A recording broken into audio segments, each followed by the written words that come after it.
This is the Panama Canal. It's 100 years old. These are the original gates, the original locks. It was an amazing feat of engineering. It was designed by the French, finished by the Americans, and 20,000 workers died of malaria and yellow fever constructing this.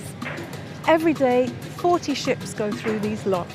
But is this Victorian technology enough for the huge ships of the future?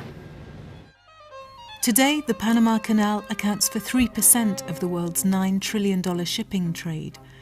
But it is not big enough for the so-called post-Panamax ships that can transit its rival, the Suez Canal. So, without being able to handle giant ships, it cannot take US gas to major markets in Asia, for example. To fix this, the Panama Canal has been working on a more than $5 billion expansion for the past 8 years. They could not just widen the existing canal. That would have meant halting shipping and disrupting world trade. So they have built a whole new canal capable of handling ships with 3 times as much cargo.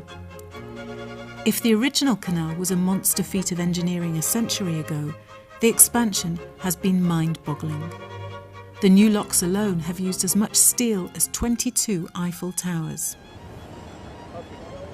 This is the world's biggest engineering project. It's the expansion of the Panama Canal to create a whole new canal which will cater to the world's biggest ships. Basically, it will triple the amount of cargo that can be brought on a single ship. In a couple of months' time, where I'm standing will be covered with water, and this behind me is one of the biggest of 16 locks that will operate the canal. It's 35 meters tall, it's 10 meters wide, it's enormous, and when it's closed, the water will reach up to the top of that wall there.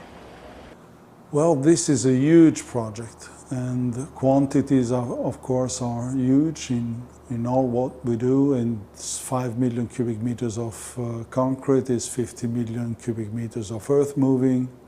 The gates are themselves 16 gates of 3,000 tons each.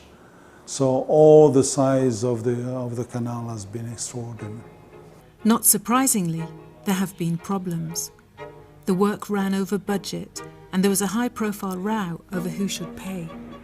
But now things are back on track, and the new canal is set to open in the first quarter of 2016. Well, the expanded Panama Canal, you have to see it like in this way. Now we have a 2-lane highway, and then we will add a 3rd lane that would allow bigger ships to go through. That will increase the capacity of the Panama Canal for the movement of goods through Panama, and will make Panama a more competitive route than the one we already have. The expansion is being called the 3rd set of locks. But even before the new improved Panama Canal is inaugurated, the government and engineers are already discussing how to make it even bigger still, with a 4th set of locks. Part of the reason for that is that in Nicaragua, a Chinese company, Hong Kong Nicaragua Development, has started work on a rival canal, and Panama cannot afford to get left behind. The Chinese entrepreneur behind that project, Wang Jing, says the Nicaraguan canal will cost $50 billion and be inaugurated in 2019, something Alan Krauss, whose company designed the Panama Canal expansion, doubts is feasible. I would find it hard to believe that it would get off the ground. I think that if I was to place my bets, it would be here in Panama. I mean, you've got land appropriated, you've got skilled labor now that actually have built something that is going to be very comparable in size, and you've got probably the shortest passage that you actually have to deal with. It's a very difficult project. I think that maybe the cost and the time to execute it's underestimated right now. I think as the Nicaraguans realize and make more studies and take a hard look at the environmental implications and the things that they have to do to mitigate the impacts, they're going to realize that the project is going to be a little bit more complex.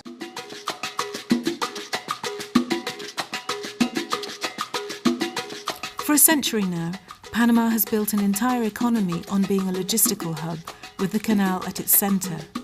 The canal expansion is being built to last for another 100 years. It remains to be seen if Nicaragua could replicate that model, even if its canal does get built. Jude Weber, Financial Times, Panama City.